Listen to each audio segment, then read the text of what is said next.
Су ресурстары маркетинг жауапкершілігі шектеулі серіктестігі пайдалану қызметтері күзгі қысы кезеңге дайындық жұмыстарын жүргізуде. Іс-шаралар аясында көпқабатты тұрғын үйлерді су өлшегіш тораптарды оқшаулау жүргізілуде.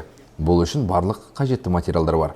Қысқы мезгілге дайындық Айберген көшесіндегі нөмірі 1 Б үйінде де жүргізілуде. Бұл үйде өзін-өзі басқару органы жоқ. Нәтижесінде тұрғындар ортақ үйді аязға дайындауға аса мән бермейді. Айберген 1 Б үй. Бұл үй өте проблемный үй. Себебі әр қыста осы жерде сулар қатып қала береді. Түсінесіз бе, есігі жабылмайды өмір бақи.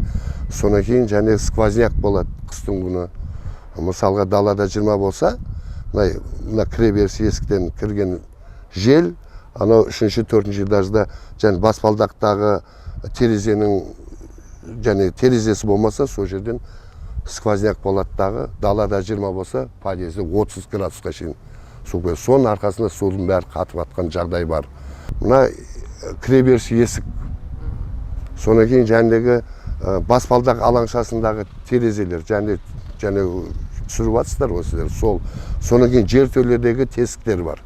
Ол тесіктерді енді мен түсінем. Енді қыс айына ғой бір 2-3 айға оны бітеп қою керек. Қатты суық болып жатқан кезде. Содан кейін жазға қарай және сквозняк болсын деп ашады ғой, ашып қойса болады. Сол ғана, бұлайда алып кететін жұмыста жоқ бұл жерде. Негізі болмайтын нәрсе.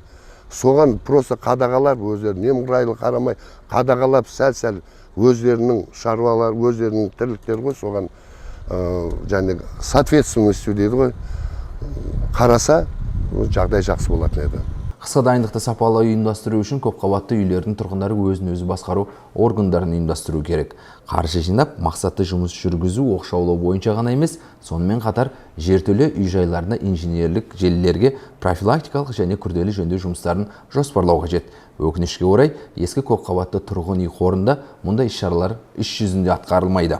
Естеріңізге сала кетейік, үй ішіндегі коммуналдық желілер үй тұрғындарының ортақ меншігі болып табылады және олар ортақ мүлікке күтім жасау керек.